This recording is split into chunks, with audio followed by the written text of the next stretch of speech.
राधे मित्रों, कार्तिक महात्म्य दूसरा अध्याय। सिमर चरण गुरुदेव के लिखूं शब्द अनूप, कृपा करें भगवान सच्चित आनंद स्वरूप। भगवान श्री कृष्ण ने कहा, हे देवी गुणवती, अपने पिता व पति को राक्षस के द्वारा मारे जाने का समाचार सुन के बड़ा विलाप करने लगी। हाय पिता, हाय नाथ, मुझको त्याग कर तुम कहाँ चले गए? मैं अकेली कन्या हूँ, तुम्हारे बिना अब मैं क्या करूँ? अब मेरे भोजन और वस्त्र आदि की व्यवस्था कौन करेगा? घर में स्नेह पूर्वक मेरा पालन पोषण कौन करेगा? मैं कुछ भी नहीं कर सकती, मुझ विधवा की रक्षा कौन करेगा? मैं कहाँ जाऊं, कहाँ रहूं? मेरा तो अब कहीं ठिकाना नहीं रहा। इस तरह रोती और बिलखती गुणवती पछाड़ खाकर पृथ्वी पर गिर पड़ी और मूर्छित हो गई और देर तक पड़ी रही। फिर जब होश में आई तो पूर्ववत अत्यंत करुण विलाप कर शोक सागर में डूब गई। जब कुछ संभली तो उसे ध्यान आया कि मेरे पिता और पति की मृत्यु के पश्चात उनकी क्रिया करनी चाहिए, जिससे उनकी गति हो सके। अतः उसने अपने घर की सारी वस्तुएं बेच दी। उनके बेचने से जो पैसे मिले उनसे अपने पिता और पति का श्राद्ध आदि किया। फिर वह उसी नगर में रहती हुई भगवान विष्णु की भक्ति में आठों पहर मगन रहने लगी। उसने जन्म से लेकर मृत्यु तक नियम पूर्वक सारी एकादशियों के व्रत और कार्तिक महीने में उपवास किए तथा व्रत किए। हे प्रिय, ये एकादशी और कार्तिक व्रत मुझको बड़े ही प्यारे हैं। मुक्ति, भुक्ति, पुत्र तथा संपत्ति को देने वाले परम पवित्र हैं। जो मनुष्य कार्तिक मास में जब तुला राशि पर सूर्य आता है तो सवेरे उठकर स्नान करते हैं, व्रत व उपासना करते हैं, वह मुझे बहुत ही प्यारे हैं। क्योंकि यदि वह बड़े पापी भी हों तो भी स्नान व व्रत के प्रभाव से उनको मोक्ष प्राप्ति हो जाती है।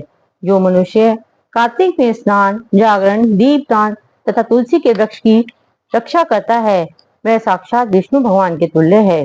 जो मनुष्य कार्तिक मास में मंदिर में झाड़ू लगाते हैं और स्वास्तिक बनाते हैं और विष्णु पूजा करते हैं, वह जीवन मुक्त हो जाते हैं। सुनकर गुणवती भी प्रति वर्ष मन लगाकर कार्तिक का व्रत और भगवान विष्णु का पूजन करने लगी।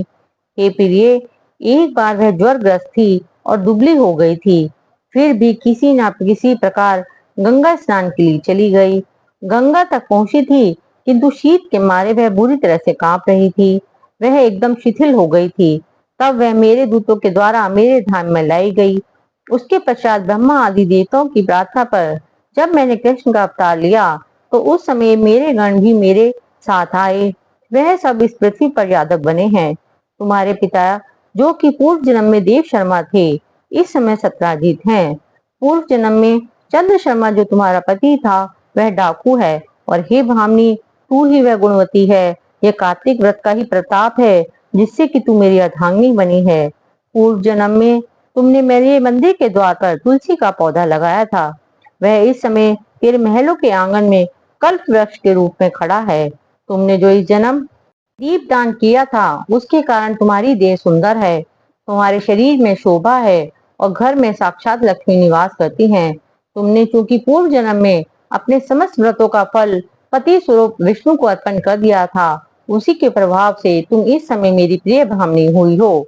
पूर्व जन्म में आजीवन तुमने जो नियम से कार्तिक मास का व्रत किया था, उसका यह प्रभाव है कि मेरा और तुम्हारा कभी वियोग नहीं होगा।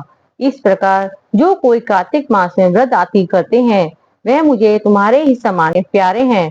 वह लोग जो कि दूसरे जब तब यज्ञ दान आदि करते हैं, कार्तिक मास में किए गए व्रत के सामने उनका फल बहुत थोड़ा होता है, अर्थात कार्तिक मास के व्रतों का 16वां भाग भी नहीं है। इस तरह से सत्यभामा भगवान श्री कृष्ण चंद्र जी की से अपने पूर्व जन्म के पुण्य का प्रभाव सुनकर अति प्रसन्न हुई।